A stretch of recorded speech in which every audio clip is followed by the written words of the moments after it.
Paix à tous. Aujourd'hui, nous allons étudier les forces spirituelles du bien. Nous expliquerons l'origine, les attributs, la sphère d'activité, la classification et l'organisation des anges, ainsi que leur ministère dans le combat spirituel. Le verset clé des forces spirituelles du bien est le psaume 34, verset 7.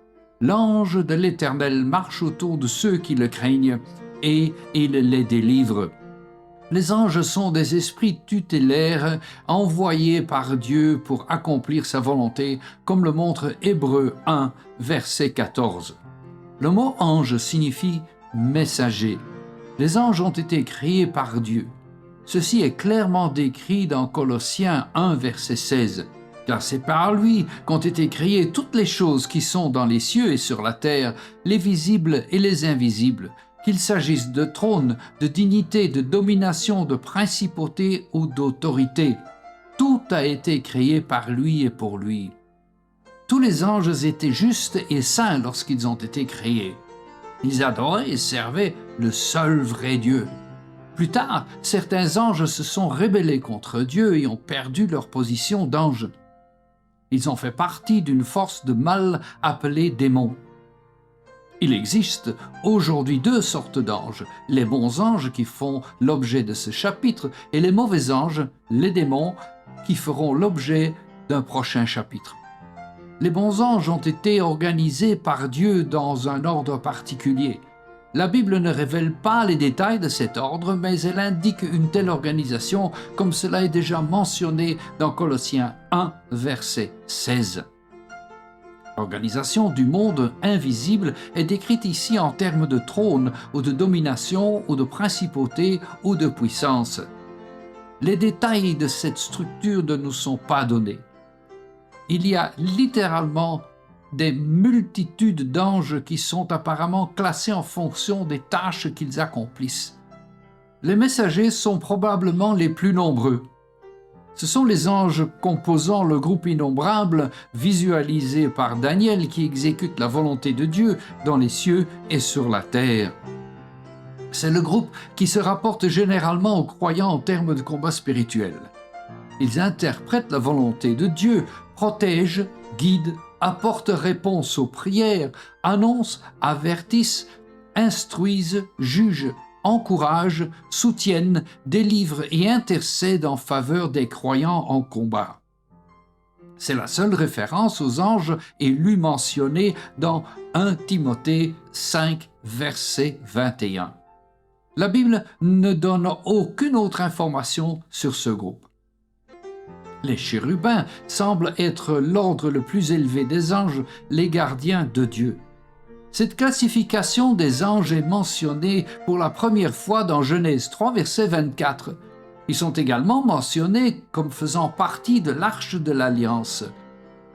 Ézéchiel mentionne ces êtres et les décrit comme ayant 4 apparences: la face d'un lion, la face d'un bœuf, la face d'un homme et la face d'un aigle. Ce symbolisme des chérubins suggère qu'ils sont les créatures vivantes qui entourent le trône de Dieu dans Apocalypse 4, verset 6. Le groupe des séraphins est mentionné dans Ésaïe 6, versets 2 et 6. Leur position est au-dessus du trône de Dieu, contrairement à celle des chérubins qui entourent son trône. Le devoir de ces anges semble être de conduire le ciel dans l'adoration de Dieu. Le groupe d'anges des créatures vivantes est mentionné dans plusieurs chapitres de l'Apocalypse, notamment dans l'Apocalypse 4, verset 6.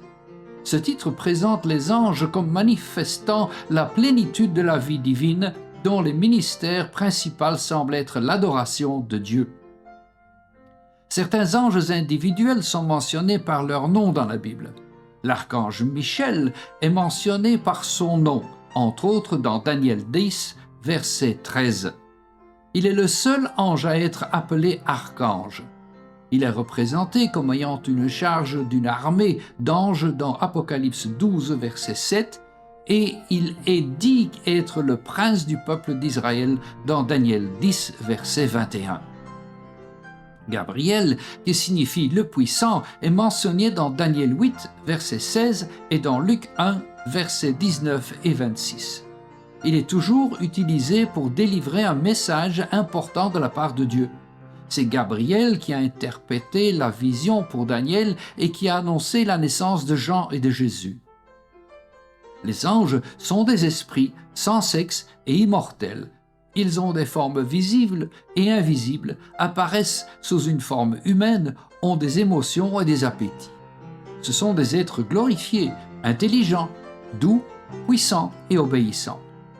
Les anges n'ont pas besoin de se reposer, voyagent à une vitesse inconcevable, parlent des langues qui sont innombrables. Les anges ne se marient pas et n'ont pas d'enfants. Ils sont saints et respectueux car leur plus grande activité est l'adoration de Dieu. Les anges exercent leur ministère de diverses manières, tant au ciel que sur la terre. Le ministère céleste des anges comprend l'adoration, la disponibilité à faire la volonté de Dieu, le ministère auprès des pieux qui sont morts dans le Christ Jésus, la représentation spéciale des enfants et se réjouissent de ceux qui acceptent l'Évangile. Le ministère terrestre des anges consiste à gouverner les nations, comme dans Daniel 10, à exercer un ministère auprès des croyants en période d'épreuve, à fortifier les croyants, à les guider et à interpréter la volonté de Dieu pour les hommes. Il comprend également de porter un jugement sur les individus et les nations, d'apporter des réponses aux prières, d'annoncer, d'avertir, d'instruire, d'encourager, révéler, soutenir, préserver, protéger, délivrer, détruire et intercéder. L'activité future des anges comprendra la participation au retour de Jésus, le rassemblement des élus, l'avertissement et la prédication pendant la tribulation, la séparation des méchants et des justes et la ligature de Satan. De nombreux croyants ne se sont pas prévalus de l'aide des anges parce qu'ils n'ont pas été informés de leur fonction dans le combat spirituel. Les anges sont des esprits tutélaires. Ils peuvent agir pour vous et à votre place. Vous pouvez demander à Dieu d'envoyer des anges pour vous assister dans le combat. Dans le psaume 35, versets 5 et 6, le roi David a prié « Que l'ange de l'Éternel les poursuive et que l'ange de l'Éternel les persécute ». Les anges sont des êtres saints qui exercent d'importants ministères en faveur des croyants. Ils font partie des forces spirituelles du bien, tout comme la Trinité de Dieu. Mais la Bible donne quelques avertissements concernant les anges. Vous ne devez pas adorer les anges comme le mentionne Colossiens 2, verset 8. Que personne ne vous détourne de votre récompense par une humilité volontaire et un culte rendu aux anges en s'immisçant dans ce qu'il n'a pas vu, vainement enflé par son esprit charnel. Certaines personnes ont prétendu voir des anges qui leur donnaient une nouvelle révélation contraire à la parole écrite de Dieu. Des mouvements religieux entiers ont été fondés sur de telles fausses révélations. La Bible nous met en garde dans Galates 1, verset 8. « Mais si nous-mêmes ou un ange venu du ciel vous annonçons un autre évangile que celui que nous vous avons annoncé, qu'il soit anathème. » Vous ne devez pas écouter un homme, un ange ou tout autre être qui vous guiderait à l'encontre de la parole de Dieu. L'une des principales stratégies de Satan est la tromperie. La Bible nous dit que Satan lui-même se transforme en ange de lumière. Dans le chapitre 22 de Nombre, Balaam était un prophète qui agissait en désobéissance à Dieu. Un ange du Seigneur s'est opposé à lui. Lorsque vous désobéissez à Dieu, les anges peuvent vous gêner. Vous mènerez une bataille, mais ce ne sera pas une guerre contre l'ennemi. Veuillez à ne pas provoquer les anges de Dieu. Dans la prochaine leçon, nous parlerons de notre ennemi Satan. Que Dieu vous bénisse. Amen. Si vous avez apprécié cette vidéo, veuillez vous abonner car cela contribuera à la diffusion de la parole de Dieu par le biais de ce canal.